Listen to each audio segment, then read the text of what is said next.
Here with Nate Dog, my brother Nathan of MovMed. How you doing today, man? Doing great. I appreciate you having me. I'm excited for the chat. Thank you, man. Yeah, we got a bunch of cool different things that we're gonna dive into here, and we might as well just jump into it. So, right off the bat, man, tell me, and I want you to dive into it a little bit here. Like, don't skip out the details, but how did MovMed come to be? What led you to where you are now within your coaching and training process? So it's a long-winded question if I grab at all the things that I think relate to me having an appeal to whatever we've come to.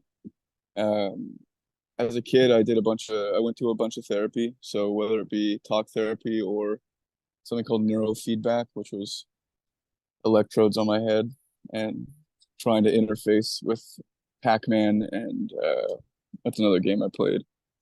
Uh, I don't remember, but I was essentially learning some relationship between how my brain waves retain some consistency and in some way how they adapted that to a game. And then when I was older, I had done a less gamified version of it, which was just seeing my like serotonin and dopamine levels. Um, I think there are a bunch of degrees of exposure to uh, appreciation for different perspectives that I grew up with, which made me understand that even people in excellence were usually suffering in some framework in their life. And without getting into it, there were some people in my life who were excellent at some things, but there were other facets of their experience that were uncomfortable to be around. And I knew that I could emulate certain qualities of that. And I didn't like the social affect of emulating those qualities. So it's been a little bit of a battle of me kind of trying to integrate how do I want to be as a person as well, who can I be as a person, or how far can I go into my whatever excellence factor I think about or I'm pursuing. And it's been the biggest difficulty to like stay focused or stay consistent relative what I'm passionate about or what I can retain some dopamine around. And I think that's the same thing most of us kind of ascribe ADHD or ADD diagnoses to. And at the end of the day, it's kind of just like living in your brain like a hamster wheel. You're playing the game that's available to you, but you're never really deciding the course that you take. It's always relative what's present in the environment and what you're reacting to by conscious choice. And I never felt like that was how I wanted to be, despite circumstance, despite loss in my family or like a depressed overall, like I don't know how to figure out these feelings kind of state.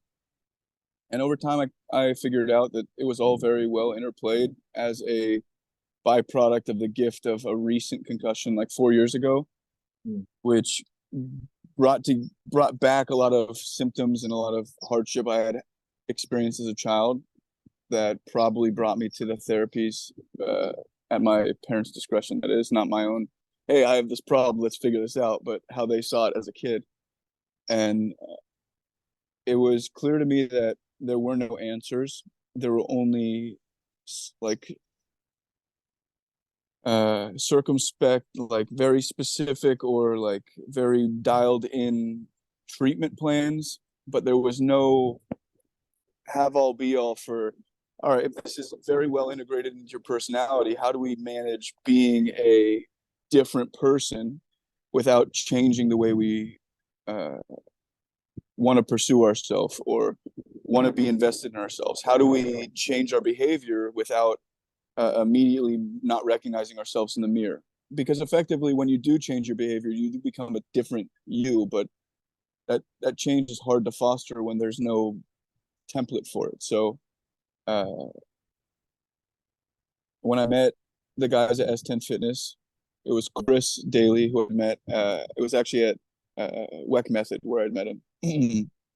So I'd hit my head. I was kind of dopey and in a space of I could be super depressed and not have any motivation to wake up in the morning, or I can put one foot in front of the other and try my best to figure out everything I was trying to figure out before with half the tools.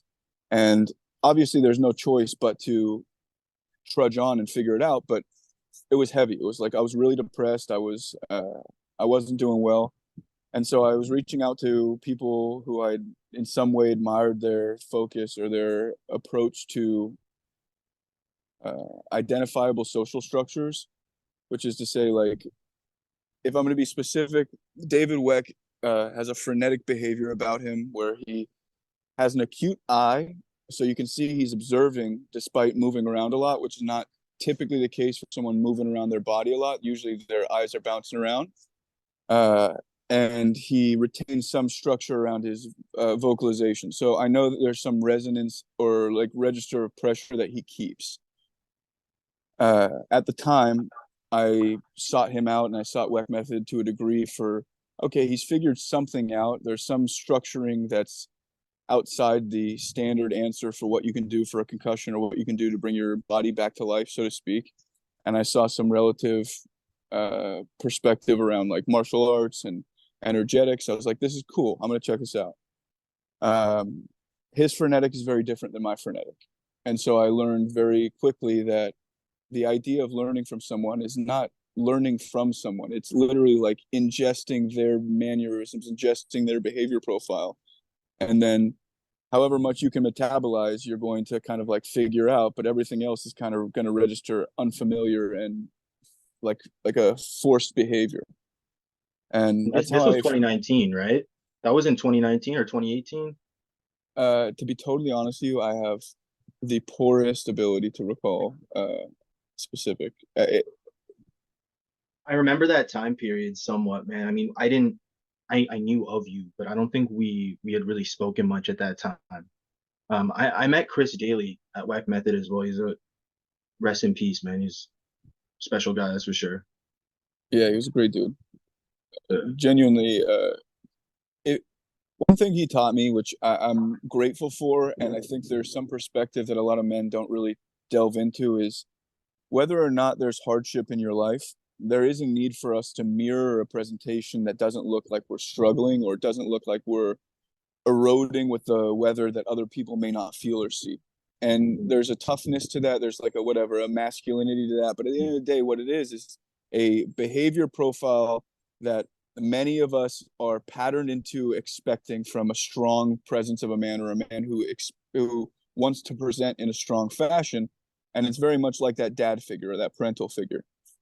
Uh, Without detailing too much, I've always sought out some measure of how a man can reconcile being in that state, but also connecting to their not effeminate side, but their vulnerable side or their open side or their willingness to be um, confronted with a different dialogue and to be playful with it and still make it sociable. Uh, because as I said, I'd grown up around some men in particular who were strong-willed, but they didn't do it in a way that you could dance with it. It was not my way or the highway. It was more like we're going at my pace, and no matter how well you like it, this is the environment. Uh, and it's not like keep up or keep out. It's like everyone's affected by that kind of bullishness. So I wanted to learn how to be uh, I guess, more of myself, more robust, more full, without asking permission to do so. And I saw that being the case for Chris, and I saw that being the case for Dave. And uh, I've really admired your own development in that respect as well.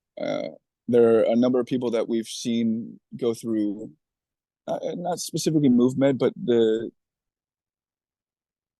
ingesting your own inputs, like figuring that shit out, the sensations, the somatic stuff. All right, we have a clearer map for going through it. So I've seen a bunch of people go through it. You've seen a bunch of people go through it. And it's really upsetting in the fact that there's so many people who will get lost to the new tide and they won't like stay strict and they'll stay like focused and you stay strict and focused. And I admire the hell out of that. I appreciate that, man. I mean, let's be clear for everybody listening. What do you mean by getting lost in the new tide? Yeah. So I, you can equate it to like a popularity contest. Any kid which most of us are inherently still kid. And I say that as far as if our biomechanical model hasn't socialized or interacted in the same integrative fashion, you'll notice that there are points that are like stiff or we don't develop them. There's muscle that doesn't build. Our voice gets caught. Whatever the symptom is, it's at the end of the day, kinetic isn't moving through it. And if it's our own kinetic, that's the worst. Breath, vocalization, movement. And by way of that, people have created a pathology of like, I'm not ignoring this sensation here, but I'm paying attention to it staying stable and equating the lack of motion there as being my stability. And so these like points of reference in the body become nuanced brains. Like I didn't feel like I had any coordination over my body. Now that I have these nuanced brains, these new extra like coordinating facilities, I'm like, I'm stoked. I can still stay at my level of no changing my behavior, but now I get to do it and feel like I'm doing it well. Like another dopamine hit. It over and over and over. It's the same as a little kid learning a new behavior, learning a new sport, staying with it for 2 months, and then being like, I want to try this, and the parents being like, yeah, no problem. There's a focal aspect of dopamine that comes through largely through testosterone. So physical, effortful tasks. That's not exclusive to men and women.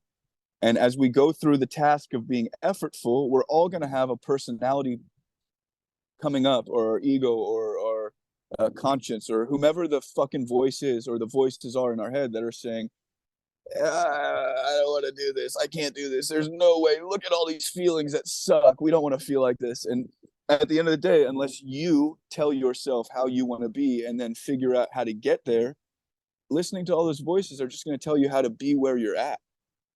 And the way that people go about their feeling through, I think, Matt, at the time you were in Goda, Ben was in or he just left FP when I met him. Just a number of places where people are coming from a system that maybe didn't answer all the questions, or maybe answer questions too specifically to be able to allow for answers elsewhere. There's behaviors that get picked up, those nuanced brains that get picked up and compartmentalized in the body. And then the same stress factor is just being deferred to points in the body that may not be exhausted yet. They may not be so devoid of energy supply or blood supply or proprioceptive coordination relative to the points that are fried and are causing the issue in the first place. And so it's a bunch of people being like, look at how excited we are about getting smarter, when it's people tricking themselves, because none of them are looking at the social behavior. None of them are looking at the qualifying. Is this person a fucking viable human being? The way I kind of look at it is, if you would let the person like stay, and for me, I have a dog, I don't have kids, but if you have kids, would you let the person babysit your kids for a day? Is that the type of behavior not just like, will they keep them alive, but is that the type of behavior, unquestioningly, without having to tell them how to behave like an adult, you could trust to keep a kid well? And we all have different standards for that, but For sure. It's funny, man, because you come at it from such a different angle. I mean, the way you're like philosophizing it and talking about the social side of everything here too, I mean, that's a real thing. One thing that I can say is that I wasn't able to sniff that type of behavior out. And I think the best way I can like describe it is because ultimately I was still dealing with these masks that I'm putting on, and there's underlying dysregulation that I'm like either avoiding or I don't know how to face properly. So I think MovMed gives us answers to things that we like don't even know how to describe, man. That's what it kind of feels like to me in some ways. it gives you feeling. Yeah, So that yeah. if we focus in on what you just said, I want to compliment the fact that your voice, your register is moving more. So you Thank are you, man. clearly like, there's more oxygenation. I had a vocal lesson today, my first one. If you know Eric Arsenault, he's one, Yeah, yeah. another Eric we had on the podcast, or our podcast. But my vocal cords are weak, or my voice is weak. I've always had this like, I don't know, stuck projection. Like I wasn't getting it to register as well all the time, and I wanted to figure out. I mean, I have to speak for a living, and I want to enjoy it to the degree that people can. Okay, I like hearing it, or at least I can put up with hearing it. and there's some interest in how he talks about it and doesn't get lost in mumble rapping it. I should check Uh, him out. It's super interesting, man. How did you enjoy the session with him? that was great. That was great. Yes. It's a humbling experience to be put in a position that I'm genuinely scared of putting myself in Wow. because uh, I don't know, for whatever reason, that's like that holding on to. And I think this is something a lot of people could relate to. There's a measure of how we hear ourselves or how we, and Mm, I say feel ourselves, but there's a map that we coordinate through. And maybe it's like how full it feels, how warm it feels, or maybe it doesn't feel. There's a part of the map that's familiar, and then when we get into our states of activity, if we start to feel changes to those familiar places, it's terrifying.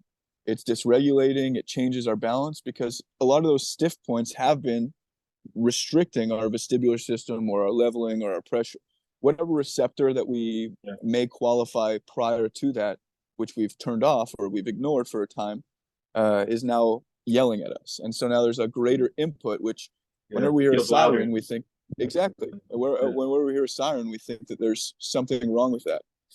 Uh, I know I've gotten off the topic of what your initial question was. So could you remind me what that was?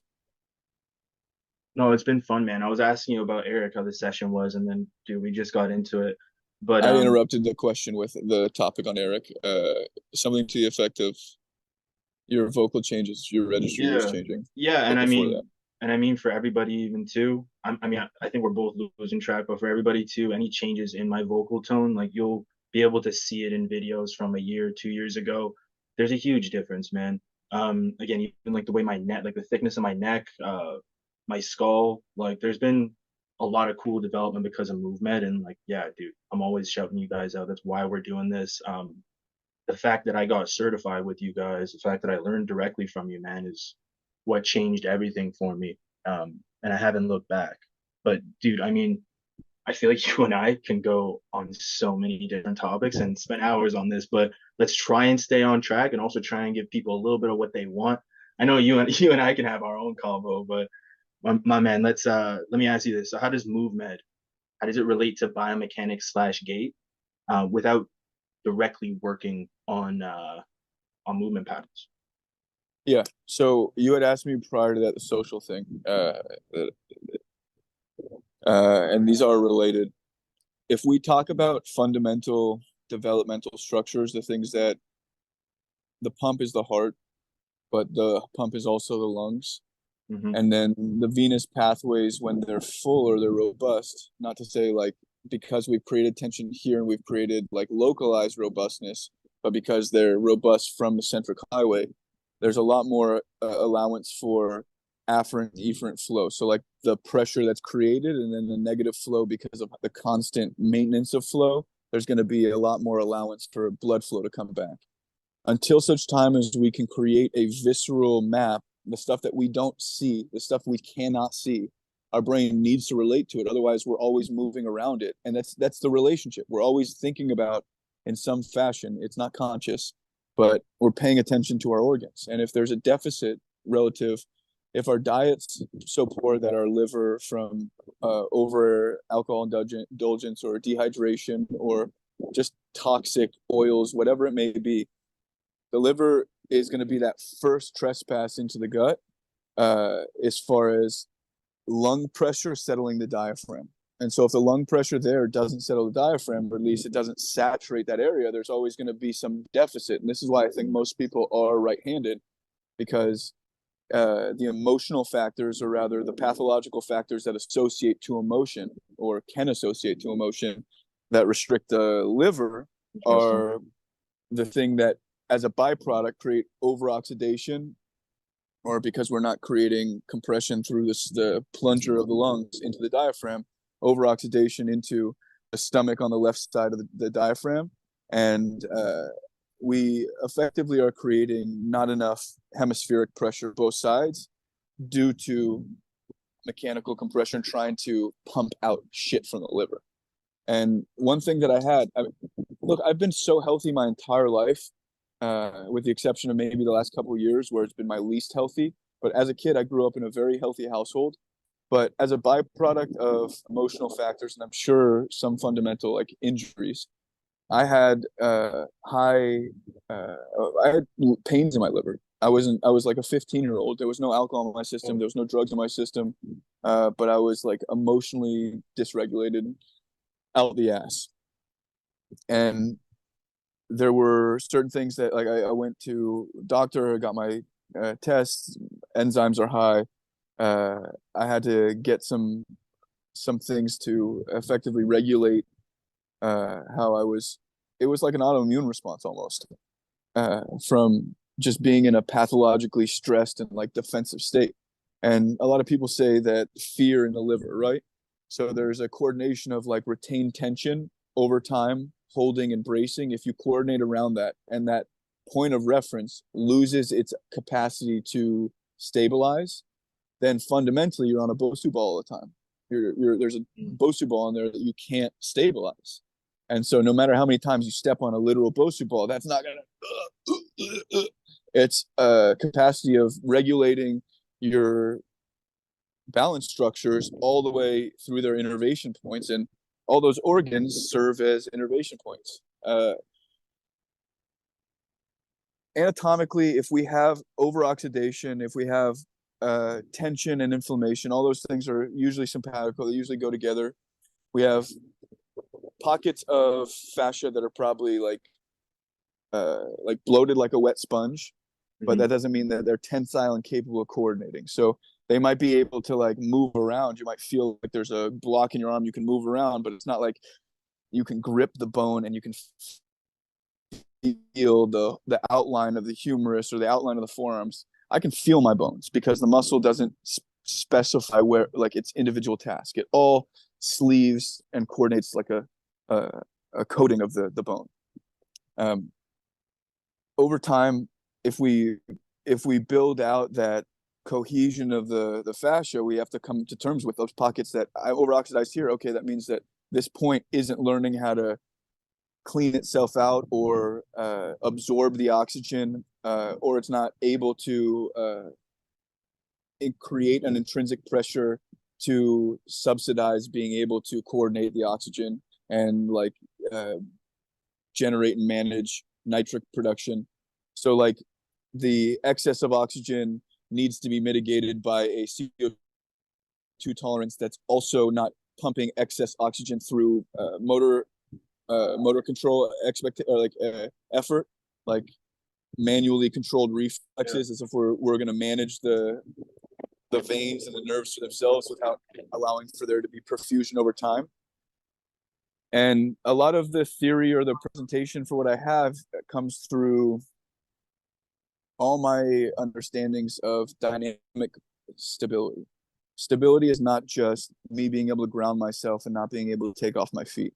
My experience there is like judo, jiu-jitsu, football, soccer. You're coming into contact. There's force between you and another person, but there's also maybe an object at play, or maybe a leg's off the ground. How do you still retain your coordination with gravity? Being able to sprawl like wrestling fundamentally is a your diaphragm's dropping. You're creating like structural leverage downward.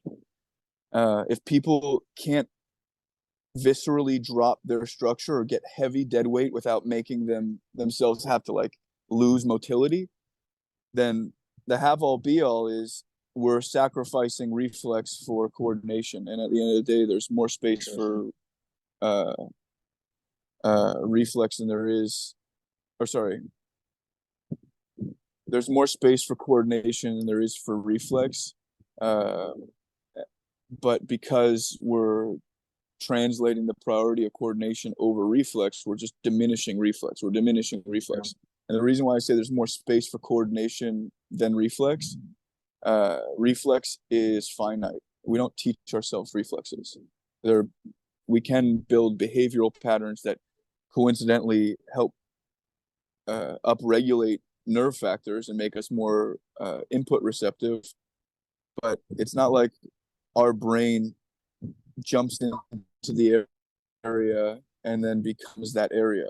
It's that our brain becomes more allowant to the Yeah. signals coming back and from, and the area receiving is becoming more allowant from back and from. There's no interruptions. There's no pockets of fascial disorientation. There's no pockets of mechanical disorientation, and there's no pockets of atrophy, which I think are the biggest deficit, because you can feel the presence of something that's not supposed to be there. You can't feel the void, which is, Man, I mean, I guess, yeah. Go I for it. mean that I mean that loaded answer, bro. Like so many relevant points that you just said there.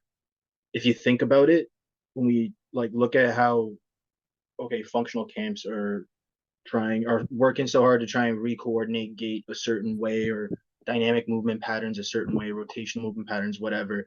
There's just a lot more stuff essentially that goes into all of those things actually happening. And if we're just focusing on structurally or anatomically, what happens in like a snapshot moment here on a land or a leave, um, you know, I mean, just hearing you describe it, we're just not really respecting the human body in its totality of what's gonna like make that happen a certain way or why it happens a certain way.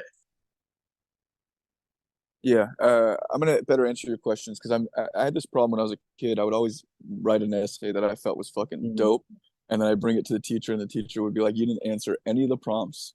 I like your writing, but I can't give this a good grade. I have no idea what you thought the prompt was." So My goodness, bro. I love it. Dude, no, you're giving great answers, man. But yeah, the go on.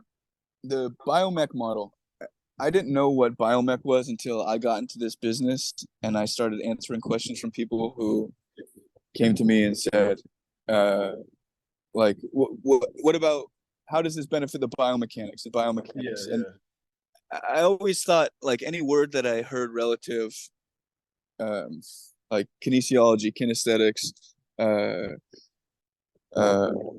whatever, they're all words to describe something that, if we were to dial it into a individual perspective or something we could all be relative to, it's a feeling. And uh, kinetic doesn't always feel the same for a lot of people, and I think that's a huge misnomer for many people, that some systems are built out maybe because childhood, maybe because of their genes, maybe whatever, they just have a higher tolerance for stress, and maybe they don't put themselves into the stress factors, bioavailability to being neurologically sound. So the housing to your nerves being exposed to too much inflammation over time. So like the myelin sheath starts to depreciate, and or the myelination. I, I think I said both. Uh, it's a hard word for me. At the end of the day, people come to terms with, this is what I can do, this is what I'll always be able to do. But your relative perspective is because you're perceiving your body relative how you know how to feel it. And when you learn from someone who teaches you not how to feel it, but what to feel, then you're learning from someone who is Mm. ignoring what it is that your baseline is. And I don't want to get all silly about it and be like, all right, we have to talk about what happened to you at birth and what happened to you when you turned this age. I don't give a quarter pound of a fuck. What you need to pay attention to when you're figuring out all your bullshit is, am I in this moment a social creature?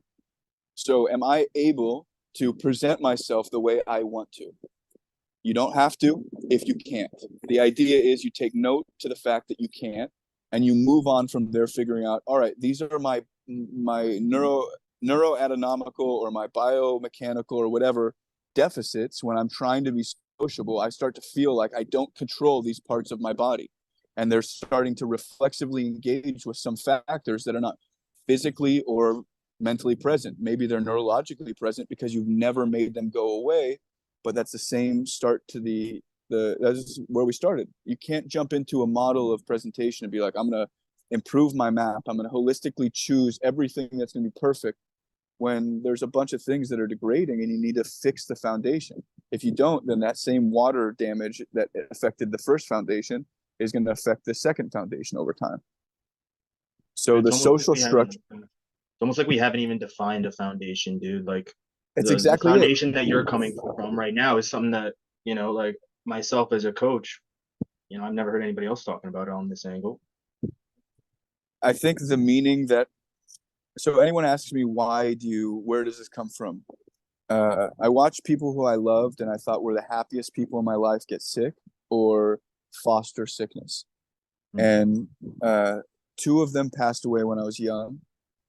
And as a byproduct, I watched people who were less enriched with that same like vulnerability but expressiveness. They managed themselves differently. Um, they didn't deal with it or handle the things that I thought were very present in my own mind or my own heart, my own environment.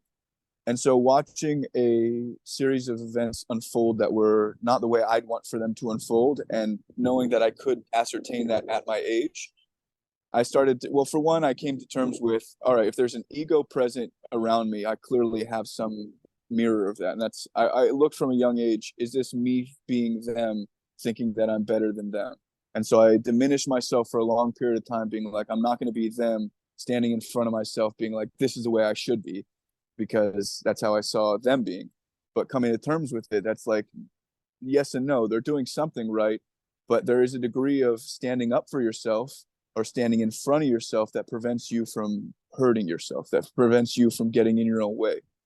And if you instead change that person that would be standing in front of yourself saying, hold on, turns around and just embraces running forward at full charge, then every single thing that you learn, every behavior you learn, you're no longer accountable to. You. There's no longer a mirror you're looking at being like, how does this make us feel? You're ascertaining how does this associate to the manufactured social environment here. Because if you look at any of, you go to a retreat, you go to a FP or WEC, there's a social uh, constraint for anyone learning to manage around this figurehead that behaves or speaks in a way that people can't relate to. And maybe over time, behaviors and patterns can be created such that they start to make sense of, okay, I get what, okay, this is why he's feeling this way, and like vibe and like uh, just jamming into his own tunes or whatever. Uh, you can't hope to understand yourself through understanding their mirror. You can't chase their mirror. You can't chase their same whatever, because you don't know if they're looking at themselves or if they're doing the same thing you are Mm. with more practice. It's not to say you Mm. can't trust people, but you need to learn how No. to be able to disseminate if this person is someone worth the effort, because there's some things that bring to light red flags. And boy, do I love to not say that, but Of I think in this environment, it's appropriate. course, man. Eh, if people were more aware of the mirror they presented, not the mirror they expected, they would be so much more accountable and more responsible for what they were creating, because you'd know that while you're talking, you're not breathing, or while you're talking, there's no happiness, there's a void, there's an emptiness, or Yeah. while you're talking, your skin's getting a little cold and you're getting chills and you're like getting excited from what you're saying. And that could be, ooh, let's start yelling about it. Or you could just, that could just mean we're on the right track. How do I own the amount of energy Mm. that this requires without being in your face? And very few people take their own mirror, present it to themselves, and be like, all right, I'm going to improve upon this. And I'm going to tell people how to improve upon this through the actions of the behaviors that are also coincidentally a part of my system. When I don't, you had asked me why I don't focus specifically on the biomechanic stuff. I mean, I can spend a ton of time telling you how the fingers interplay, and then how if we were to create some degree of adduction here, it allows for better internal or external rotation upward of the chain. Those compartmented clarities are Mm. relative, an observable expectation. But if we account for how acutely people can manufacture motion in their body, most people can't do a quarter of the things that those finite biomechanical things require. And so when they do them, the compensations that come through that demand so much uh, extra linear focus that there is no room for error. There is no room for abstract. And it like kind of defeats the person. It takes away all the like those uh Dude, on top of the ventral and like social, side like on top of the social stuff that you're starting to mirror within like the camp in itself and like the cult like energy, especially like with the online world just getting bigger and bigger, like that just feeds into itself. yeah, yeah, it's foo-foo. It's feeding yourself but never feeling full. It's eating but never satiating. It's like it's social masturbation.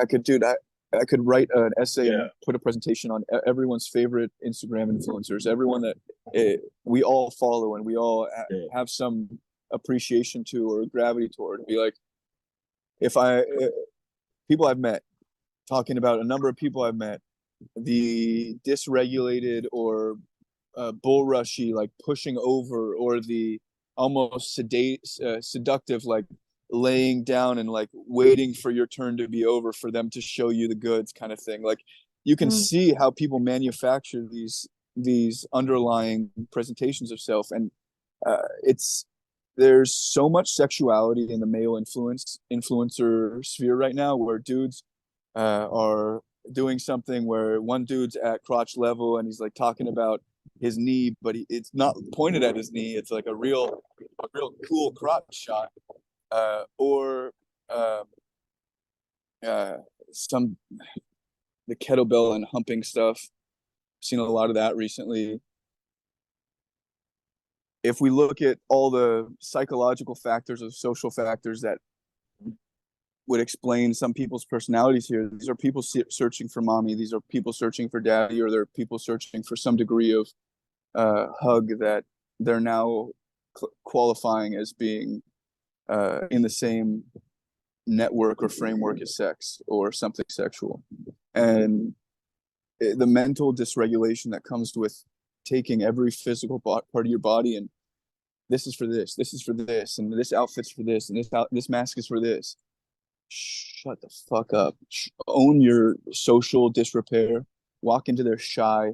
Ask them a question that's stupid. Figure out how to breathe and swallow down the shame that you think that you deserve and whatever, and figure out how to be a presentable, non-shame expressed or non-victim expressed person when you feel your own shame, because it's not their shame you're feeling. It's not their emotions you're feeling. It's not their business. If there's an environment where you can be like, hey dude, I've thought about this, I need some guidance, or even if you just listen to me and tell me to shut the fuck up afterwards, I want for someone to listen. That's great, but you don't do that with every single human being you come in contact with. And if you have to fake who you are and how you are, it means that you are a butt plug of a person, someone so uptight that there's no clarity on who and how you can be. You can only be this plastic figure stuck up your own ass, and every single thing that comes at you interfaces with that tension too. I You want to don't be happy understand. uh, Sorry? that without I'm not going to go too long into it. My childhood goal was I want to be happy. I was very, very, I don't even say sad. It was a compilation of I know how great I can be. I don't deserve to feel like this about myself. I want to feel like this about myself. People say I should. I don't feel like all that, like going back and forth of Hmm. what's really consequential, what's meaningful. And at the end of the day, I wanted to be happy. And in the last few years, after concussion recovery, after more loss, after some uh, financial stability, and then the going back to like, and what now? And that's not permanent. It's not permanent. What do I do now? And like the same insecurity, learning how to value what's important is different than seeking what you think is important to value. So I learned that happiness is not the have all be all. Because happiness, if I wanted to be happy all day, every day, I would never know what I'm not feeling. Mm. And the depth of sadness, or the depth of anger, or the depth of like uh like borderline demonness, like not wanting to be a human, hating humans, like hating this social like structure, and like all that shit that makes you feel like you're special because everyone around you isn't, or you're special because everyone around you is sick and they're not taking care of it, but you're also sick, but you're taking care of it. Like the nature of it is we can't be an isolated creature and be well. We have to be integrated and we have to be a part of it, and that means intermixing with a bunch of sick people. And being happy is not a choice all the time there. So we have to figure out, how do I come to terms with how they are, and is there a way for me to be that emulates a mirror that's so stable, that's so enriching that they can pull their own head out of their ass without me feeling like I'm sick as a byproduct. Well, it's almost like the want to even be happy all the time, or you have to be happy all the time. That's like another mirroring social expectation type thing that people don't even understand. So it's like we make it harder on ourselves just by like ignoring all of this shit. I think what I'm seeing or what I'm understanding you're saying is like ultimately there's too much of a disconnect between like social stuff, emotional stuff, mental stuff, and obviously like like the autonomics and the nervous system. But there's just too much of like a disconnect between all of those things, especially the things that you don't think relate to, I guess, physical functions of the human body, right? It's like a lot of us in this industry or people interested in this kind of stuff. It's like they probably ignore more of those kind of things, and then they stay in that box of like, okay, I got to figure out how I'm supposed to move, or I got to figure out how I'm supposed to get strong, or do this better, right, or that better, but they're not able to quantify that there's like a deficit in the first place, and obviously Yeah, that's for a bunch of reasons. I have a question for you. When you come to terms with certain things in your own space, I mean, you're teaching it. Yeah. So there's for sure a number of people who you've had ask questions where you were unprepared for the question, or you're in your own development of that understanding, and you're like, I'm going to give this thought, or maybe you were able to give it thought in the moment, and it presented you with the opportunity to see a scope of things differently. Um, what have you noticed as far as the difference between the experience, the feeling, the epiphany of sensation and awareness come into, like, oh, this is a new step for me, or this is where we can go, or whatever, the engagement with excitement, uh the difference between that and the language for it. So we have trouble in this space, in any space that's trying to communicate somatic or even sensation based things, uh the limbic, the feeling, the experience versus the words to describe the limbic, because oftentimes people don't have words to describe it. So, what have you experienced in your learning to coach this? How to describe things when someone asks you a question that's very, very non limbic, or maybe it is very limbic, and you don't have the words for it? How do you Yeah, go I mean, about explaining that? it's been practice, but Scoot your butt. everything that I've learned from you, man, and from this whole process Sorry. with MovMed, it forces you to have to describe things completely differently, and you're prompted to describe things differently because you have to describe stuff from a sensation feel based place, and that's the only way you're going to be able to get anybody to like relate to something at its base level, right? They have to like be able to sense it, feel it. So you have to get better at basically describing those kind of things. I do recall in these earlier stages it was a little bit of an adjustment because I was still coming back from very, very much so more like literal descriptions, and I think that's where MovMed blended in so well for me, man, because you were able to plug that gap where it's like, all right, me and Nathan are like wanting people to do a lot of similar things structurally here, but I'm just like describing it structurally and trying to push people into that structure again without like the language or even the feedback to like fully feel what's happening. You know what I mean? So again, it's been a process of learning how to like describe things at a more sensory level, which is different for me essentially. Not something Totally. I was used to. Do you notice that you come into the same degree of non-understanding? Maybe they do understand it, but it's still like they display a confusion or an I don't know. through they process something limbically. It's new. It's like an aha moment. Hmm. Um, they still have the nature to put words to it, and then when they try to put words to it, that's where they lose the money. That's where they lose the magic. Yeah, I've definitely seen that before. It's almost like with the time and with the continual development within those senses or perception of what we're talking about, it's like then you can start to describe the language or new ways of describing the language seems to open up over time. I've even found that with myself too. But it's cool, man. I don't think people realize like how different what you're doing is. I mean, clearly just from listening in, like, well, if no one's ever been to your page, you're gonna be like, holy shit, like Nathan's talking about some stuff here that I've heard no coach, um, within this space talk about. Um, and that's really the difference is because we're focusing on different stuff. We're not just doing the same thing or coming at it from the same framework that everybody else is, which is okay, the bones got to go here, the muscles got to flex this way. Yeah, those things got to happen, but there's this whole underworking and underpinning of stuff um, from all sorts of different angles, as we've already discussed, that like play into that actually happening. So, I mean, if we're trying to address the root, I mean that's why MovMed was so easy for me, man. Like my transition in MovMed was just like that because I realized we're we're going deeper into the roots now. I've I got myself into borderline cult like scenarios with like Weck and Godo over the years. Um, but it wasn't about that. It was about like I just want to figure out how to heal the body, man. I want to figure out how to maximize this. I want to give people the best results.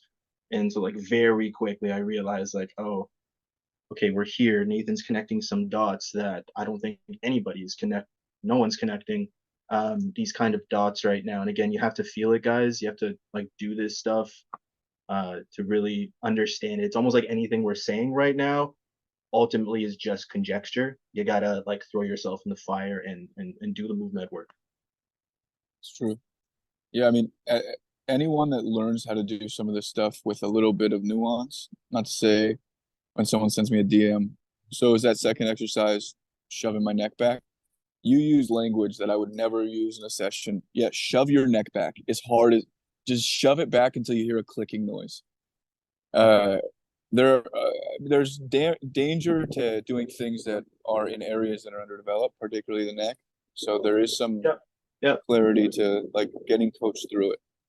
And I think it's important that people don't get scared of their own mortality because that's the only thing that you can face to improve upon it. Like you have to look at it for face value to understand where it is that you're weak and where you can improve and what improving means for your entire structure. And if you look at it from not a life and death, but an improved living versus uh, like slowed down dying, I'd rather have improved living. Improved living means that you're not going to die sooner, but it also means that you live better.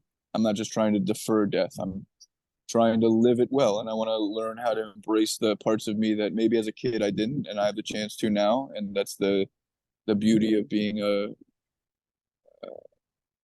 just a more of an adult man. Yeah. Uh, Yeah, and it's like a legitimate effort. yeah, it's a I think we get so like coddled by just like how society is now that we forget you got to kind of work for your shit. You got to own your shit. And like it's again one thing just hearing like motivational speech talking about something like that or hearing quotes about it, but it's like a different thing actually like facing the stress in real time. Movement forces you to be in this stressful space, and if you don't handle it, you don't go. The only way for you to work through movement ultimately or be successful through movement is to like not go into overdrive when you're doing this stuff. Right? If you freak yeah, out while you're doing these exercises and you can't manage what, and that's where like the growth is, right? So you're forced to face these things and face these feelings. It's going to bring up different things, but yeah, it starts from from right there. And even for me, bro, like that was again another part of like the glue, I would say, for what we're doing with flow ops. It's like without that, man, it's anything even that I'm trying to like get somebody to do structurally. Someone needs to shove their neck back, however we want to describe that, you know, you're not getting the whole picture if you're not connecting like all of the dots. Talk about the structure, you could talk about the tension, but like what about the autonomic behaviors? What about the stress resiliency? the prep, the high respiratory hydraulics, et cetera, right? And then you can even be working all that stuff if you don't get them getting the feedback physically through the tooling. Again, you're kind of only getting like halfway there. So it's almost like even like the end dude to try and say that we can just like copy snapshot moments of a landing pattern or leaving pattern of people who haven't done any of this kind of training and just say, yeah, we can just get in the exact same position. I'm going to move exactly like that person. It's, it's childish. It's childish ultimately when like you go through this process and you see like what really goes into it. Um, yeah, yeah, man. So I mean, let me go off into my next question then, dude, is like, what do you think right now is, and we've kind of talked about a little bit of this, but like, what do you think is ultimately the biggest problem right now in the industry? And this is how we're gonna break it down. It's like what's going on with like what are coaches doing wrong and what are trainees doing wrong?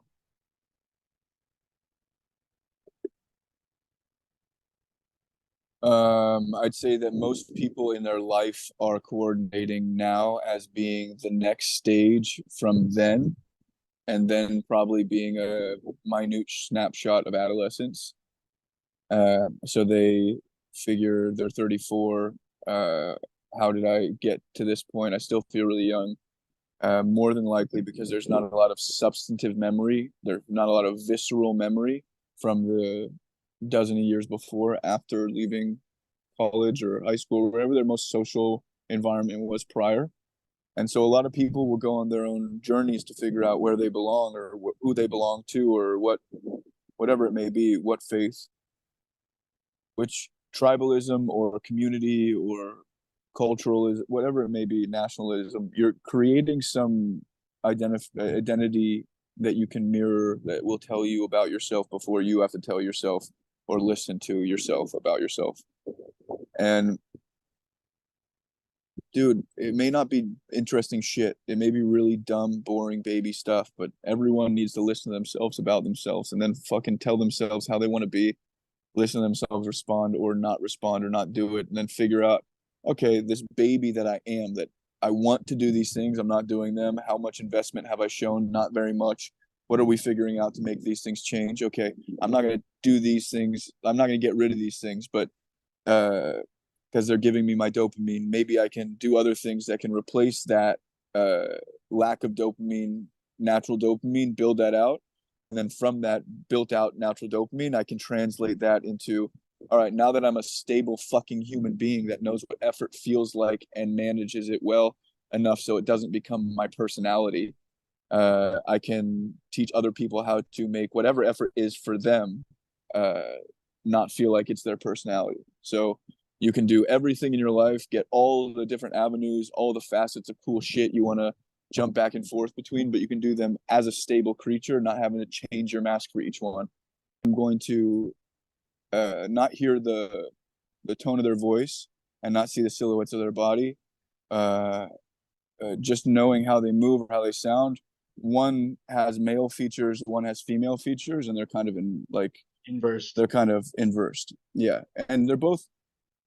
That's a man and that's a woman. I mean, I'm not to say one way or the other about how they identify, but I'm saying like the effort that I'm seeing displayed is being commercialized for both of them, such that it makes them feel like they're making stability happen in the place of stable inputs. I mean, if you look at we look at energetics, the bottom base chakra. If we look at neurology, that's your baseline reflex. It's essentially the compunction to flex. And so, literally, the engorgement of that area is going to be a proclivity of tensioning into there. So, if your personality and motions and everything are definitively engaging that area, then I'm going to tell you, you're probably walking and chasing your genitals. The presentation of her Adam's apple and throat are like prolapsing forward, and you can hear it in her voice where she's like, there's not the resonance down into her belly, like,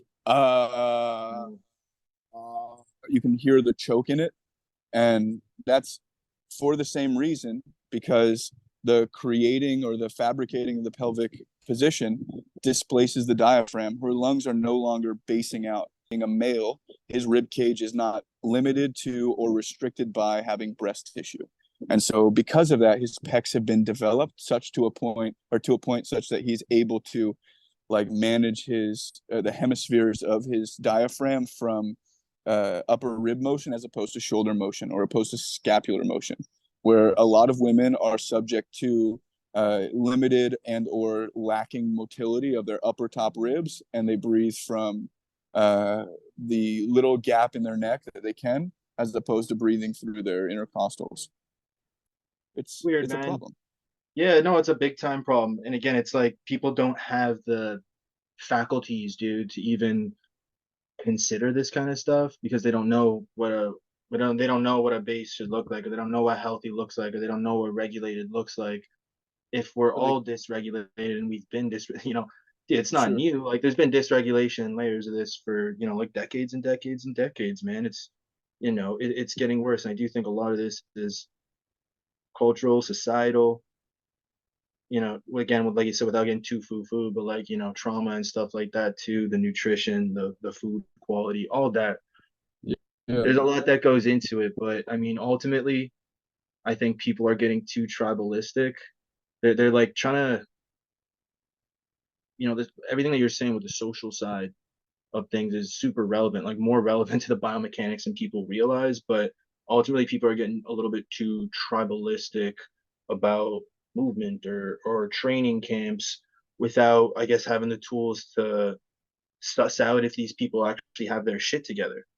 Right. And it can be totally, quite literally as simple as that. Like what is this person presenting? Right. And you know, exactly.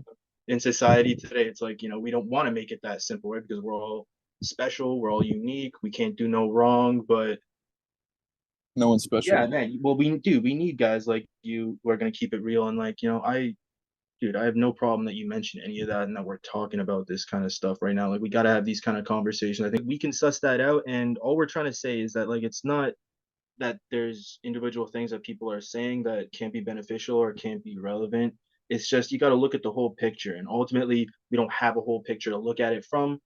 What we're doing with MovMed gives us that picture, and we start to, you start to see everything differently, essentially, Totally. once you're equipped with this lens. Yeah, I have a shoot. I was going to say something, but I got off. I thought about something else in between. Sorry. All good, man. It's all good, bro. Uh, Let me ask you though, man. Like, what do you think the average person should be doing after they've built a solid foundation through MovMed work? So it depends on what they're trying to aspire to. If this person has, uh, we all have different articulable features. Some of us have more long fingers. Some of us have longer triceps. Some of us have broader shoulders and like rib cages, or broader hips, or more narrow hips, longer femurs. We all have our different leverages. That being said, there's going to be things that you really enjoy doing that are totally aside your leverages. I think that it's important for you to maintain the quality of being able to explore your uh, what you could potentially be able to learn and do all that throughout your entire life. Uh, so Build out your movement skills, build out your movement capacity. build out, yeah, build out. What is it? It's another extension of your brain. It makes you smarter if your brain is not being stimulated in the ways it needs to. It creates space for you to think without you having to hold space, because the body, like embodiment, all that. I was gonna say, I had remembered.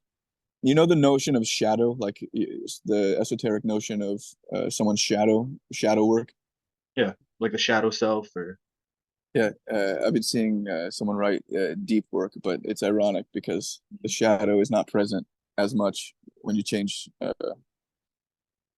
uh, when you create some degree of mirroring people around you, like their light casts on you. If you want to think in the esoteric and the energetics, right? The person's Mhm. shining on you, then the backside of you, or the shadow they cast from themselves through you, is like a weird amalgamation of who they are, who you are, what's being seen. And it's the smallest version of everything because it's not their shadow, it's a shadow, uh, like the dual shadow. It's going to diminish that second one. Um, so uh, effectively each person is living in the shadow of another person, living in another person's shadow next to them in their life, such that their own person is a shadowed sense of themselves. They've never really come to terms with what makes them excited, not what makes them excited in their family, not what makes them excited at work, what makes them excited as an individual person, without in 2 months committing to, I'm going to change my name, I'm going to live in a different place, I'm going to break up with this person, I'm going to date this person, I'm going to change the way I look, I'm going to rewrite my life story. Bitch, don't use all that energy to create, use all that energy to clean up. You got to fix the fucking problem in the first place. Well, then do you think life then is like an amalgamation of continuing to mirror, or should there be a point where there is no mirror and we just know, or is that like the right thing? Because mirroring, you usually think about children, right? You don't think about like adulthood and how the framework of who we work Cutting out a little bit there. What was that last part? with mirroring, we're usually thinking about children, like when we bring up that concept, right? We're not usually talking about adults, but um yeah, what are your thoughts on that there with mirroring? Like, do you think we should always have everybody should always be mirroring something? Obviously within the context of like what are Well, we we mirroring, always, who are we mirroring, but yeah. I mean, we always are. I think the qualifier is how well are we doing it, and is it costing us our own integrity? If you look at like mm, a crystal has a bunch of different facets, so the light hits it, but within itself, it starts to refract, and so you see branches of the light spectrum start to form in the crystal because it's refracting different points of the light into different corners of it or whatever. If a mirror is represented well, then that mirror isn't just casting light. It's not like a venting station. It's not just radiating light. It also captures and maintains it, so to speak, or recycles it. So if we're thinking in terms of energetics, like we're trying to light a fire with distant mirrorings, like you put a mirror here, you put a mirror there. Uh, the ability for those things to translate to each other is that each mirror has to be able to sustain the same energy level or the same vibration. That's not to say they have to match each other, but the intensity of socializing with something means that we're going to elevate our intensity together. And if we can do that while also being careful about how the other person feels, but not sacrificing how we feel, we're going to learn how to socialize instead of the exchange most people make, which is pretty finite, which is I want to feel this way. If you don't make me feel this way, I'm going to look for it elsewhere, or I'm going to try to correct the behavior, or I'm going to hold it against you. And if people don't have the ability to adjust or change their vibe and they just go with the flow consistently, then they're going to erode with the flow around them. They're going to be fucking tumbled around like the rocks that they are in the river. Trees grow from wind. Formations on of rock grow as a byproduct of the erosion from ocean or waterways, and the rock that stays is the one that's probably the most mineral rich or mineral dense, or yeah, mineral dense, not mineral rich. Least amount of sediment, meaning that the least amount of excess, like when it's eroding, there's not a bunch of collected behaviors that make them heavier or more encumbered or more separate. The fundamental element that they are, it hits them, and then the element they are either grows into it and discards what's excess, or it shapes itself based off of the force being battered into it. And that's why there's wrinkles on trees, and while there's it's the nature of humankind to change. If we don't change, then we are not a fucking human being. We are a statue. We're a robot. We're non-existing. We could be a demon. We could be a whatever for all I care. The extent of being able to engage is being able to stay youthful enough to be able to be relevant to children, which is life. And if you fix yourself to being how you are relevant to children, how you can be of use or of value or whatever, you build out these fucking weird. I don't think to myself, how am I valuable to children? I think about how much of a child am I without being seen as a child. So how much do I feel similar to like that joy or exuberance without feeling like I'm diminishing what could be the return socially, or I'm using it and experimenting with how this could help me explore more fun, vulnerable ways without being serious or monotone or overly alert. And if we can figure out how to laugh our way through seriousness, then we can engage with a bunch of overly serious people, build out actual laughter. And I'll tell you what, most people don't laugh truly. Most people don't smile truly. Most people don't look at you in the eyes with eyes that are seeing anything but what they think you're going to create in their head. They're seeing like the light enter their eyes. They're not looking at you. Like it, people are mentally unwell, physically unwell, and we call it spiritual unrest or whatever. I think we need a foundation. We need some stability, like a tree being planted. It's not going to grow overnight, but if you care for it long enough and you care for it consistently with intention, it will grow to what it is intended to grow. And with enough correspondent socialization with the thing growing, you may be able to convince it to grow the way you want to. But that means you have to be able to socialize well with yourself. And people can't even come to terms with that, that like, oh, I don't even know how to talk to myself, right? Or damn, like I don't even like who, apart from that too, a lot of people even having issues identity wise, like who am I? What's my path in this world? It just seems to go so much like deeper than the surface, man, because again, like I just, I keep relating it back to myself because I'm very like I guess black and white with how I came into like a lot of these my thought process over the last bunch of years and just like thinking about movement and like how all this stuff is supposed to come together. And it's just really dude, it's really refreshing to hear someone actually be willing to like break all this stuff down and like not get bogged down by all that. And I think that's like really has really influenced me. And dude, like in a lot of ways, like I've become to start mirroring you, bro. I think I even told you that recently. Like I'm starting to like see that like the way that you are and the way that you understand things and the way that you've like put things together is like a logical like a super logical framework. Literally everything you say, I can't come back from that and be like, dude, that makes no sense, right? Or that it's just all like a bunch of relevant stuff that essentially no one's considering or talking about. So thank you, dude. Thank you for just like being on point with your shit. And I think it really starts with like being honest with yourself. And there's ultimately levels and levels to that. Like I'm the type of person that, always thinks I'm like keeping it real, right? But there's like layers to keeping it real straight up. And you don't again, movement just exposes you to so much of this shit that like you haven't even considered yet. Well, I appreciate you very much for saying that. I think that that's it brought something up for me, which is I don't do well receiving compliments. Rather, when I receive them, I'll think to myself, the rationale around, did I earn it? Do I deserve it? I see what Mm. he's saying. I can appreciate that. When it's not my job to take it's not a baggage. It's not something to handle. It's not an encumberment. It's like a gift. Like you're seeing a glimmer of a butterfly. It's someone appreciating your existence. And so what I've had to come to terms with, and this is something that I was called out on from a friend or something, uh, accepting the gift if it's given, and to say thank you, to not play the game of no. I know no number of cultures do that, but the game of like accepting a thank you or a compliment for me, I breathe while you're saying that to make sure that I wasn't like fighting my I wasn't still, I wasn't stuck. And as that comes, there's like a flush to the face. There's like a, okay, I appreciate that. There's a lightness. And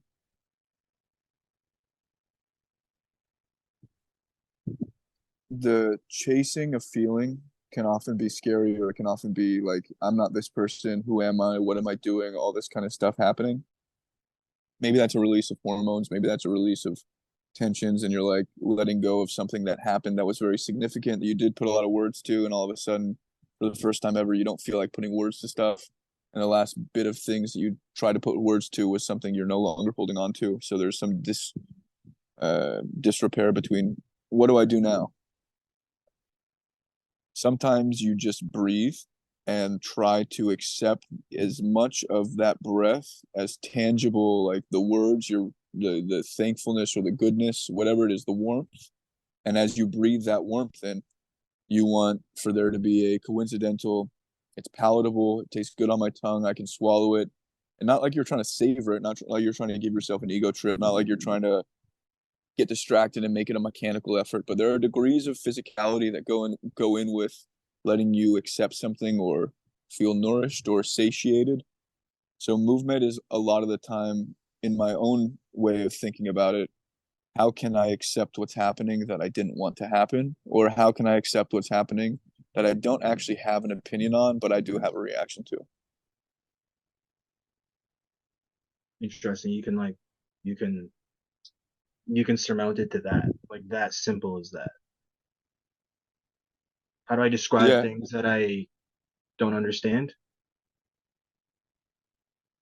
yeah. So I mean, I do see it in a greater refraction of coincidental things at once. Like I do see how they certain things simultaneously exist. So I guess topically I could talk to you about different things that would make this an easier picture. But Mhm. the the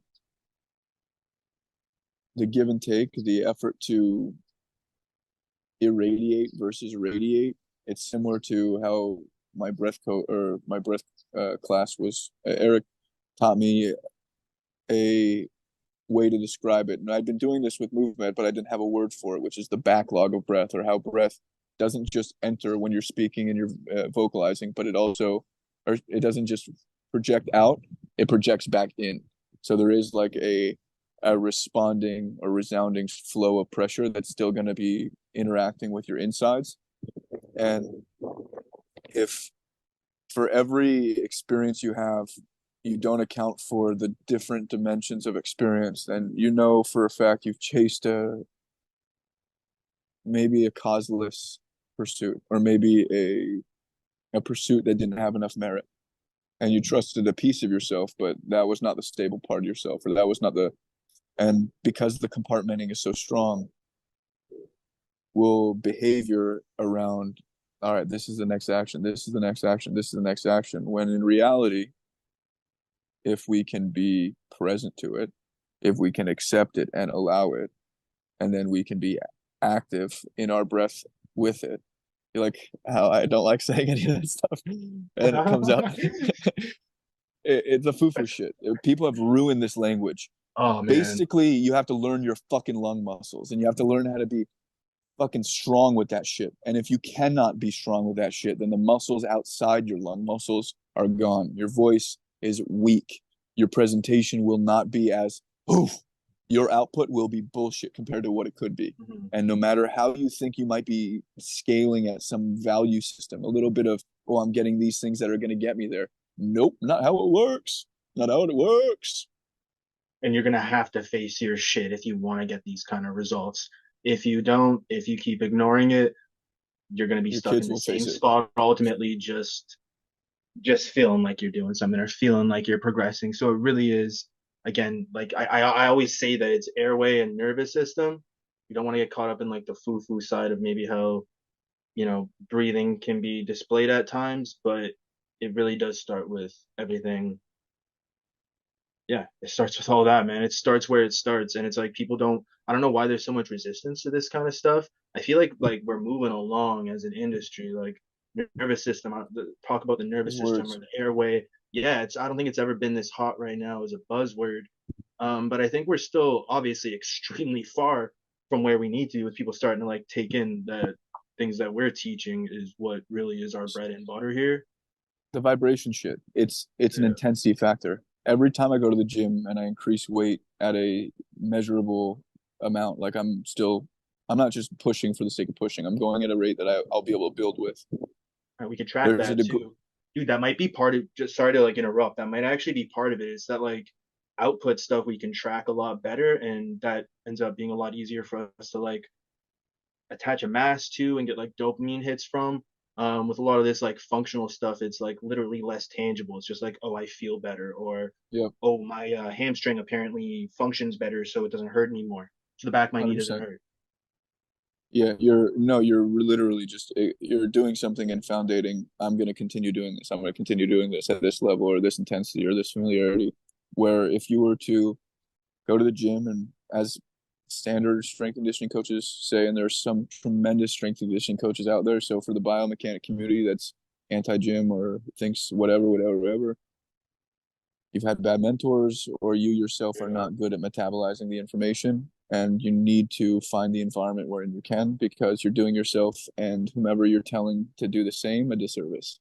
Yeah, see, I Uh, hate that now. I hate that now how it's like we're starting to box ourselves in, or at least like the functionality community box themselves in, and they say that that's like it's a bad thing to get stronger, or that, yeah, automatically doing this kind of strength training like fucks up your body.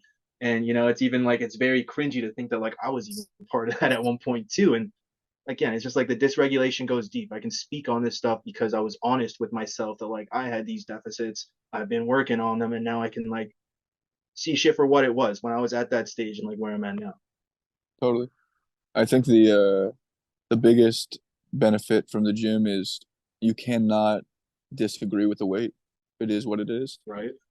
And if you can't be clever with it. You can clever your way around it in conversation, but it's not going to be the same as making it succinct.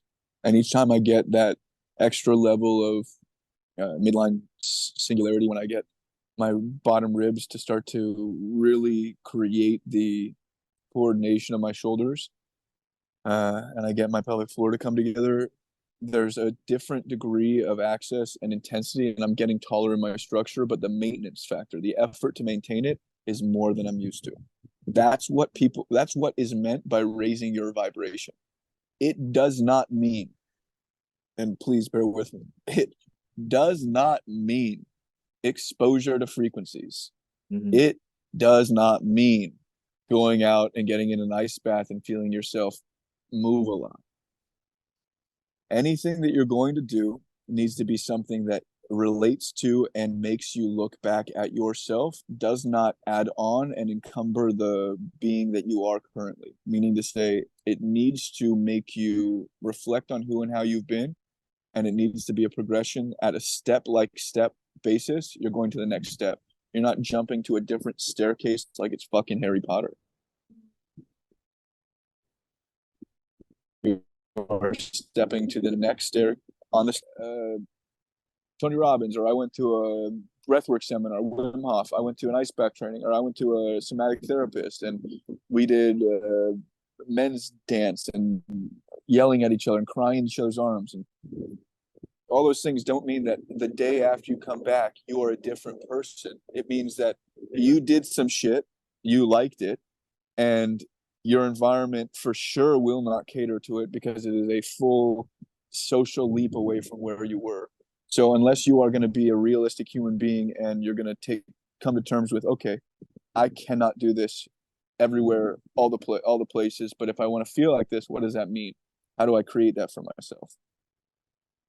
Then you're going to end up running the foo-foo train all the way down the hill into other people's space. You're going to ruin chances of observation because you're looking at the world through your lens, or you're going to ruin aspects of encounters because you're like, I'm this person, I'm radiating this. And yeah, you are radiating something, but it's not, it's a noxious fume to some people. So being is not the act of taking up other people's space. Vibration is not the act of buzzing into someone's biosphere. All those things are in the same way you talk about gravity, like a planet has gravity or magnetism. You're irradiating such that you're creating, like a black hole would, a pull, but also a push. So it's before the full expansion of uh, of letting it go. It's the maintenance of the energy ball, but it's also the energy ball being pulled back in on itself, so the energy fuels itself instead of the energy bleeding out to the ecosphere and feeding other people. And I mean, we literally do have an electromagnetic field around our heart that's probably two-thirds the size it should be, or maybe a third of the size it should be for most people. And we say it's lung capacity, we say whatever capacity. At the end of the day, if your field is contingent on the amount of, so to speak, effervescence that is created from the actual organ, then do you think breathy talking and like dick walking is going to make it so that people feel like you're enriched in your heart, or Right? And does this is it why Nathan talks about need to be? lifting. This is why Nathan's telling you to get fucking stronger. It's like, dude, you literally got to Yes, get your heart stronger, quite literally. yes. Yeah, it's funny, man. Again, it's got to be because we're just so coddled as a society, and it's like some, it's some You're cutting 2024 on my stuff, end a and I little bit. think it's. Oh, can you hear me all right now? Yeah, can I'm you hear hearing you me good. now, Yeah, man? it's a little in and out with the video. I can Okay, hear. Yeah, 2024 okay. stuff. Yeah, just the 2024 vibes of like convenience, AI, uh, like it's only gonna get easier. So I think it's almost like like what we're doing is like that slap in the face that people don't even realize they need, or it's a slap in the face that they do realize they need, but they've been avoiding.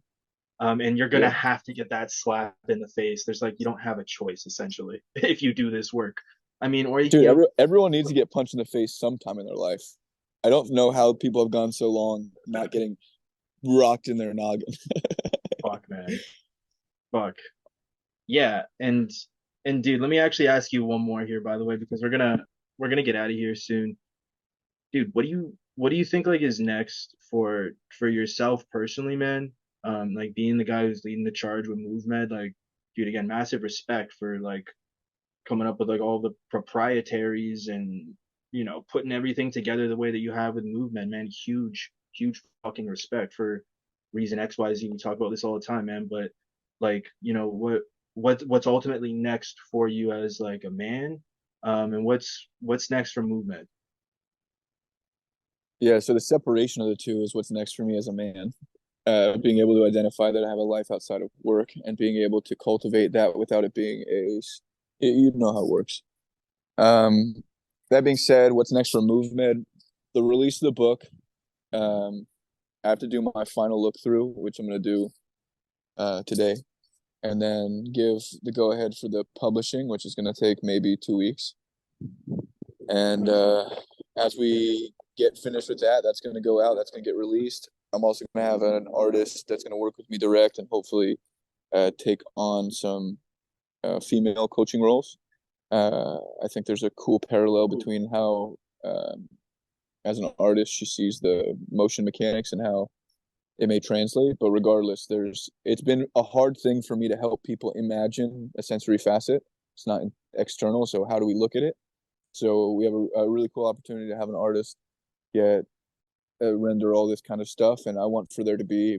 I don't know what we're gonna do with that aside from put it into our programs, but it's probably gonna be it's gonna be a breathing thing. So there's gonna be a scalable like how you track breath work with a visual, and it's gonna be a shape based orientation on the silhouette of a body. So um, it's effectively going to translate to if you imagine that same shape on your body in the same position that it's in and you trace the breath in the same whatever, you don't have to be Interesting. moving, you're just creating the same pressure causeways and sensory causeways.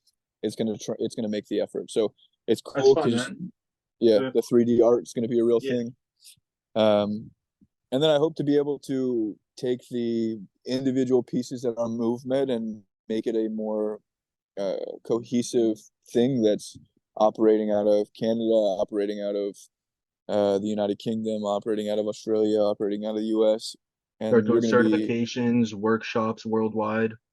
exactly, yeah. We've talked about it, and this is going to be some exciting stuff for people to jump in on. But getting you started on running certifications for people to start to get a first-hand one-on-one experience with, or rather, in-person experience. You, Ben, then a number of our other Evan, a number of our other Canadian coaches, and I don't care about the idea of winning the biomechanics war or whatever. If we get enough people to understand what we're talking about, then there's going to be some identifiable dominoes, and that's People start really coming to we their have to own get. conclusions, brother. People start figuring this shit out on their own, man. You don't gotta have to spell it out anymore. Exactly. It's like we come to a terminal point or whatever it is, that point of where the velocity increases such that it's supporting or sustaining itself or I don't know. There's some physical inertia or whatever. Yeah. Physics, Dude, dude. it feels like we're getting there. It kind of does. It kind of Yeah, does, man. this is my. I had to pick her up early. I don't know if you How saw me old is turn the she? video How off, old is but she, by the way? she's about 6. There's glass on the floor here, so I had to keep her off the Oh ground. yeah. Oh well, cool, man. I mean, this was a really good conversation overall. Dude, is there anything else you wanted to just kind of finish off with again about, anything about movement or just kind of finishing off with your idea here or, even just places that people can get in touch with you, where to get in touch with you, where to check out other videos, other information that you got. I do believe I did have something that I was interested in sharing, but off the top of my head, I don't remember. We're going to be running a new cert, and this cert is going to be very specific to breath work. It's going to be made available to our certified coaches first and foremost. So, sorry to anyone listening that's not yet a certified coach. I'm not asking for you to go through the cert to get this cert. It's just that I'd like to prioritize people who did invest Mm-hmm. with us earlier on. That being said, once there's the first certified round is ready to, in their own right, coach, we're going to have a number of people, we're going to have a number of certs jump into action. This is going to also be like, off the top of my head, a fraction of the cost of our current cert, which is about 2 grand. Because this is breathing, it's not the whole body with some breathing, with some I see. stress work, with some whatever. So, um, that being said, if anyone who's watching this is also a coach, we're going to be. I've got a new lot of shirts. I'm paying for the shirt for you guys. I need for you guys to pay for the shipping. The last lot that I sent out, it was like a bastardization of doing business. I don't know who got their shirts. I don't know how many shirts were sent out. So if you I guys didn't could get do any me a favor, shirts. dude. Yeah, well, that's a great point of reference. So with that being said, um, if you could send me your shirt size, uh, and then Dude, I'll pay for it too. Like, just send me some links and I yeah, can I do it would say myself. send me your shirt size and send me your email. So everyone, if you could very well, like if you please send me your shirt size and your email. I'm about to tell the guy to make the lot up. It's MovMed. It says coach on it, and then it says stress is strong on the back. It's a pretty sweet looking shirt. It's different than the ones we've had. It doesn't have too many gaudy logos on it. I fixed it up from the last Nice. round, but And that's for um, all MovMed certified coaches. We're assuming they'll be listening to this podcast. hoping they are, and if they aren't, well, that's just narcissistic me telling you guys I'm making shirts.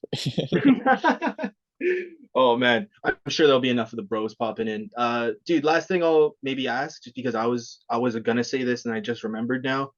Um, I mean, I have my own ideas, but I want to ask you, why do you think like women don't seem to be as receptive to some of this stuff that we're teaching? I mean, the women who are receptive seem to be like gung ho on this work, and they love it, they're feeling it.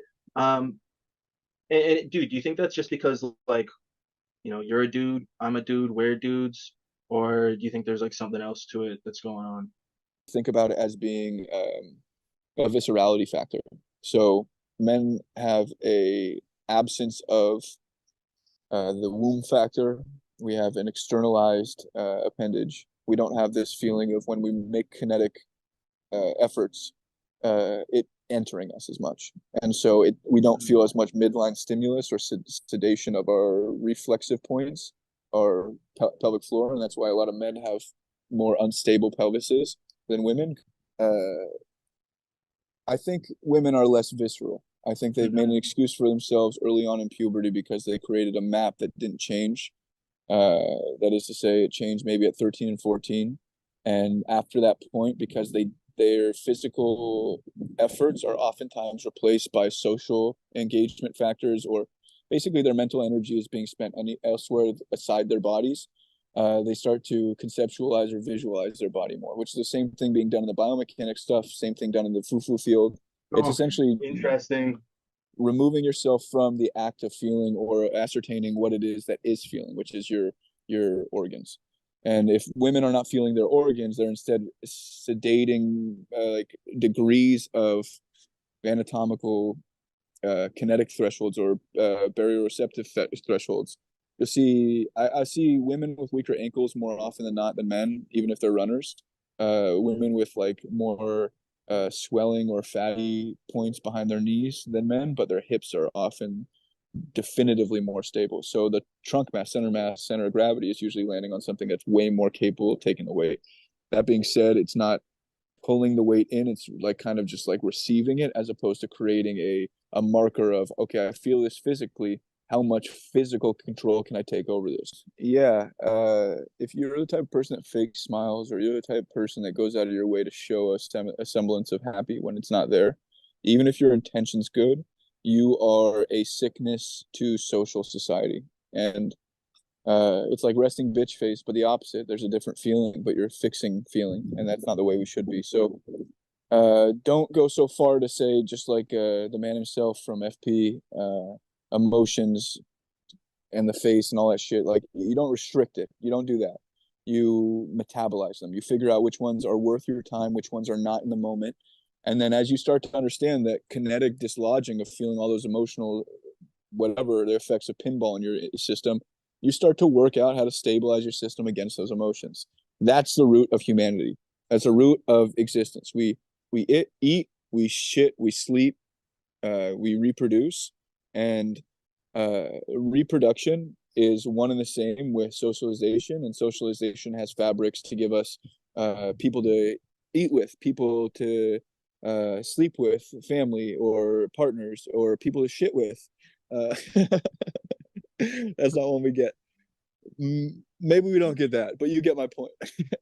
Socialization is the hierarchy, is the like, is king, Yeah, it's queen, it's everything. And most everyone is pretending to be the popular kid when they don't even play at the actual social game. They're playing rules, they're playing checkers on a chessboard. And I tell you what, stop doing that shit, because you're a perversion to reality. And in 10 years, when the whole generation that we have is uh, having kids, or they've had kids, or they're settling down, or whatever, uh, don't make it so that everyone is settling down as like a, because there's no one good out of that. You don't find good people out of a bunch of bullshit humans, just a bunch of people shitting together, you know? people that take this in are gonna be like, especially if they haven't heard from you before, man, or they haven't like looked into your videos of you really breaking things down and talking about stuff. They'll be quite pleased that they listened in and they like got this completely different perspective. Even for myself, man, it's like every time I hear you talk, there's always different kind of things to consider. And how my brain kind of makes sense of it is foundations. Foundations. A big takeaway today was the social side of things for me, and how that is, it's almost like until you say it enough, it's like I can't fully consider it from that angle because no one considers it from that angle. Saying that like no one's saying that the social side of a human being and like how socialized they are or how well they can socialize has something to do with or is a reflection of their nervous system and their biomechanics. You know what I mean? Yeah, but You that's know what I mean? So creating a person. That's being a person. right. Um, so this is what we're talking about, right? It just comes down to like we're addressing the 100%. roots, the roots. That's dude part of the MovMed logo as well. I've always resonated with that. So I just appreciate you doing this call, man. And we'll definitely have to do another one. Definitely have to do another one soon. Yeah, I had a blast, man. It was a great time talking to you, and I appreciate you having me on. Appreciate you, Hopefully, brother. I feel like I did better tangentially. I feel like I stayed way more on point today. Those vocal lessons, dude. There we go. Yeah, dude, put it right into work, man. Yeah, this call went how I wanted to go. I didn't want to get too much into stuff. I wanted you to like go off. I wanted people to hear you like say your ideas and like lay shit out for them. So dude, just thank you for coming out and being willing to be open. And again, we'll definitely get this going again, man. Um, I'm also stoked for all the developments with movement, bro, and I appreciate you like trusting me, being involved uh at the degree that you want me to be involved with movement, man. Like I definitely want to keep growing with you guys and the world needs it. The world needs movement and um in terms of what we're doing with flow ops, it's like I'm just a massive proponent of movement. It is it's like the centerpiece, right? It's the centerpiece, it's the glue of everything else that we do. So flow ops isn't really flow ops without MovMed, and I don't want people thinking flow ops without thinking about MovMed, or relating it back to movement and what you're doing, man. So Yeah, man. dude, for better or for good, bro, it's like you'd never think that things would play out this way. Like it's wild to think how time has transpired and like where we're at now, and like we kind of had like similar backgrounds with different camps. With like, well, Weck Method was like the similar background, really. Yeah. But just to to like see where we're at to now, man. It's like it I did feels. Goda for a month. I did Goda for a full Yeah, month. dude, I remember that. I remember that, man. With Julian, right? Yeah, he's a cool dude. Yeah, it's a good dude, man. He's a good dude. And it's like I I remember, dude, I actually remember at that time, and I was like, I didn't like understand. I'm like, I didn't understand. I'm like, because I'm like, why isn't, why doesn't Nathan like move? Why doesn't Nathan like Goda? It's almost like what I thought from that when you were working with him. I'm like, huh, But again, I just you had more like visceral information, and like I guess it's more connected to like your senses, dude, and your gut I had also just ultimately. hit my head pretty hard, and I was kind of a raging lunatic when I hit. Dude, the amount of behavioral changes people don't account for when you hit your head, or there's a lot of things that can happen, and I was not in a good place. So, And as you can see, I chose Goda, yeah, not in a good place. it's like most people don't even. Most people haven't had. Dude, how many concussions have you had? Was that I don't know. no? Uh, Dude, so it comes from a place of desperation. It's like shit. Like I actually have to figure. I can't just like rehearse movements. I gotta get to the actual roots here. But man, I know you yeah, gotta go, right? You gotta get out of here right now, don't you? I got a session in 2 minutes. Yeah, dude. Let's re up, man. Thank you for doing this, Nathan. Appreciate you. Take care, my brother. You as well. Have a good night.